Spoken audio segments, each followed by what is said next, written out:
At 24, you're making $61,000 a year as a software engineer at a company nobody outside your industry has heard of, and you put $50,000 of savings, most of what you have, into a mix of index funds and a small number of individual stocks you've actually researched instead of just guessed at. Nobody at your company would look at that number and think anything in particular about you, which is exactly how you prefer it. You've always been like this, even before there was any real money to be quiet about. In college, when you won a modest scholarship prize, you didn't mention it to your dorm floor, not out of shame, just a lifelong instinct that some facts about yourself are more useful kept private than shared. You also take equity instead of a slightly higher salary when a smaller company recruits you away in your third year. A decision your roommate at the time calls a mistake, since the base pay is lower and the equity might be worth nothing. You take it anyway, quietly, without much conviction that it's the right call. You just believe, in a low-key, unprovable way, that the company's actually building something real. For 8 years, nothing about your life looks unusual. You live in a modest apartment. You drive a car you bought used. You keep contributing a set amount to your index funds every month, automatically, the way you've done since 24, and you don't check your equity's paper value more than once or twice a year, mostly because there's nothing to do about it either way. A coworker in year 5, someone who joined around the same time you did, cashes out early and buys a flashy car, talks about it constantly for weeks, and you notice yourself feeling a small, private pull to do something similar, some version of proof that the bet is real. You don't act on it. You keep driving the used car. 2 years later, that same coworker leaves the company for a role elsewhere, missing the acquisition entirely, and you never bring it up, not because you're gloating, but because it never once occurs to you that it's a story worth telling anyone. The company you joined gets acquired in year 8, a real deal, not a rumor, and your equity converts to just over $4.2 million after taxes. You don't tell your parents the exact number. You tell them the company got bought and that you're fine financially, which is true technically in the same way that the ocean is wet is true. You buy a slightly nicer car. You don't buy a house yet. You keep working. At 33, you join a much smaller company as an early advisor, taking a modest equity stake in exchange for a few hours a month of genuine strategic help, the kind of quiet arrangement that happens constantly in your industry and gets talked about publicly. You meet the founder of this particular company at a conference, one of maybe a dozen founders you talk to that year.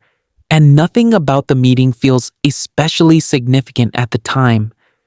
You ask sharper questions than most people in the room, mostly out of habit, and the founder remembers that months later when putting together a small advisory group. You say yes, mostly because the problem they're solving genuinely interests you, not because you sense anything unusual about the company's trajectory. You genuinely don't. Nobody involved does yet. You keep your day job the entire time. You keep contributing to your index funds. Your net worth by your late 30s sits somewhere around $11 million, spread across your original portfolio, real estate you bought carefully in your early 30s. $11 million is already more than almost anyone in your life would guess. You've never once corrected anyone's assumption that you're comfortably upper middle class and nothing more. At 42, the company you advised at 33 has an exit nobody in your immediate circle sees coming, a genuinely enormous one, the kind of number that reorders everything about your financial life in a single afternoon. Your modest advisory stake converts to $95 million after tax.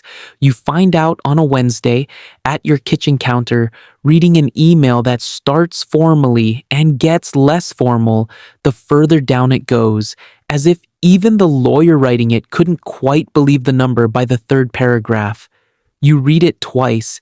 You close the laptop and go for a walk around your block alone, not because you need the exercise, but because you genuinely don't know what else to do with your body in that specific moment, and moving seemed better than sitting still with it. You sit with that number for 3 full days before telling a single person. Not your spouse yet, not your closest friend, nobody. You're not being secretive out of paranoia. You're trying to figure out, honestly, what you're supposed to do with a fact this large. Because nothing in your life up to this point has prepared you for holding information this heavy without immediately needing to say it out loud. You tell your spouse on the 4th day at your kitchen table, quietly, the same way you'd tell them about a minor car repair, except the number is 9 figures. Your spouse doesn't scream or cry or do any of the things movies suggest people do. They go very still for a long moment, then ask a single practical question. Does this change anything about tomorrow? You say no, not really, not tomorrow specifically. They nod slowly and the conversation, remarkably, mostly ends there. It comes up again a week later, more fully, over a longer conversation. Neither of you rushes. Your spouse asks what you actually want to do differently, if anything, and you realize you haven't fully answered that question for yourself yet either. You agree, together, on a short list of immediate changes. Pay off the mortgage, quietly, without telling the bank why. Set up a real estate attorney relationship.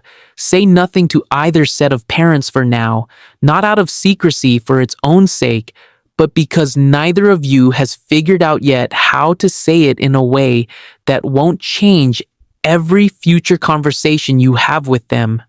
You don't quit your job. This confuses almost everyone who eventually finds out years later, which is almost nobody, since you tell almost nobody.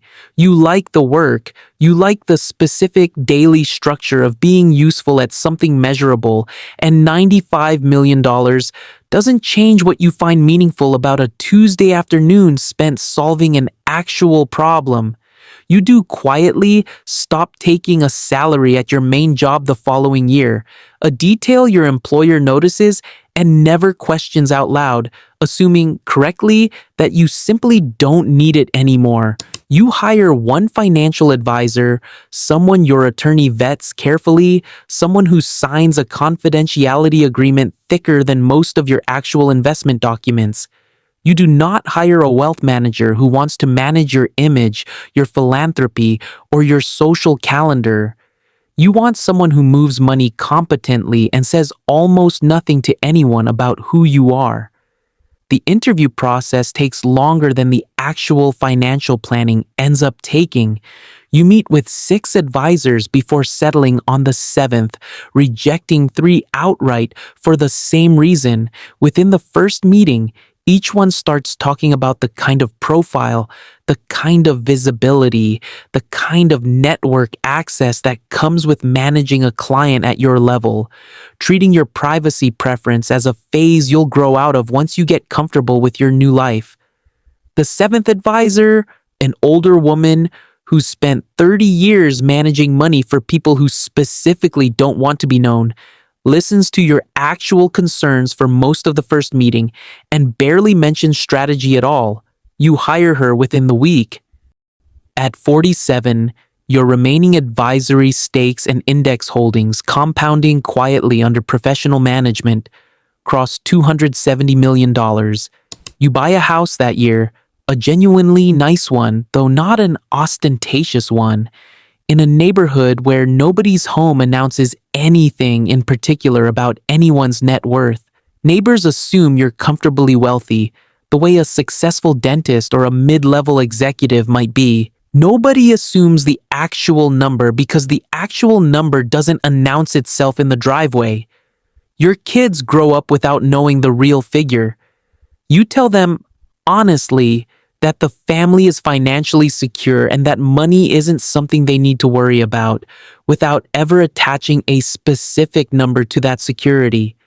Your oldest, at 16, asks you directly one evening, having done some napkin math off a car you casually paid for in full. You tell them the truth finally, sworn to the same confidentiality you've held for years. Your younger kid finds out differently, almost by accident, overhearing part of a conversation between you and your spouse 2 years later that you'd assumed was private. They don't bring it up for nearly a month, carrying it alone in a way that eventually worries you more than the number itself ever did. When they finally ask, quietly in the car on a drive to school, you tell them the same way you told their older sibling, and you spend the rest of that drive talking less about the money and more about why the family has always chosen to hold it the way it does. They ask if it's because you're embarrassed by it. You tell them no, it's closer to the opposite. It's that the number stopped being an interesting fact about you a long time ago, and you'd rather people know the actual you first if they're going to know you at all.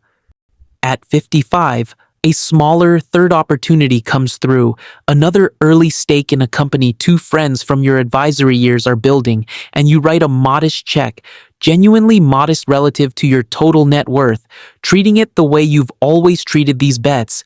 Real research, real conviction, real acceptance that it might go to zero. It doesn't go to zero. It returns $20 million over 4 years, a number that would have reshaped your entire life at 30 and now barely moves the larger total, filed away quietly alongside everything else. By 59, between the original portfolio, the two major exits, the third smaller one, and decades of disciplined compounding across all of it, your net worth crosses $597 million. You round it, privately, to $600 million, mostly because the extra precision doesn't change anything about how you actually live. Here's what almost nobody understands about staying quiet at this level, and it's not what people assume. It was never about modesty or fear of judgment or some performed humility. It's that the number, once it's large enough, stops being useful information for almost anyone who might learn it. It doesn't help your kids to know it specifically. It doesn't help old friends to know it. It mostly just changes how people behave around you in ways that are almost never actually good for either side of the relationship. You've watched it happen to a small handful of people in your circle who didn't stay quiet, whose numbers became known, gradually or all at once. The change isn't dramatic or cruel.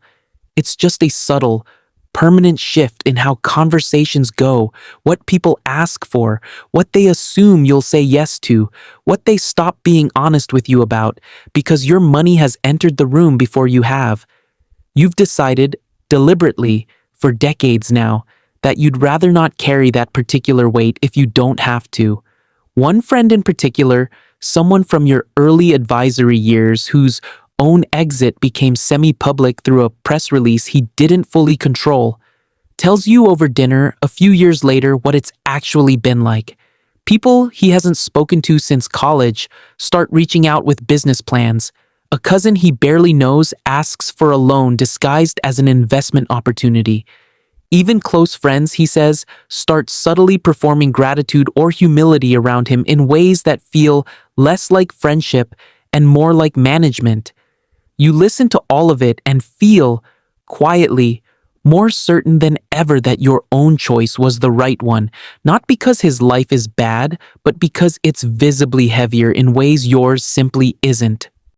At 61, you fund a scholarship program at your old university, structured through a foundation that doesn't carry your name, doesn't do a press release, doesn't invite you to a dinner. You've done several things like this over the years, all through the same quiet structure, and the total giving, across 2 decades, comes to just under $40 million, a figure that exists in exactly two places: your own private records and your attorney's files. You think some evenings about the version of yourself at 24, putting $50,000 into a handful of stocks he'd actually researched, taking equity instead of a slightly bigger paycheck because he had a quiet, unprovable belief in something real. That version of you had no idea what the number would eventually become. He also, you realize, never once needed to know. The research was the same either way. The conviction was the same either way. The number was just what happened afterward, decades later, to a person who kept making the same careful, quiet decision year after year, long after there was any obvious reason left to keep doing it. You sit on your porch some evenings now, in your 60s, and think about how strange it is that the biggest financial event of your life produced almost no visible change in how anyone outside your immediate family treats you. Your neighbor still asks you to help move a couch. Your barber still overcharges you slightly, the same way he overcharges everyone, having no idea he could name any price he wanted.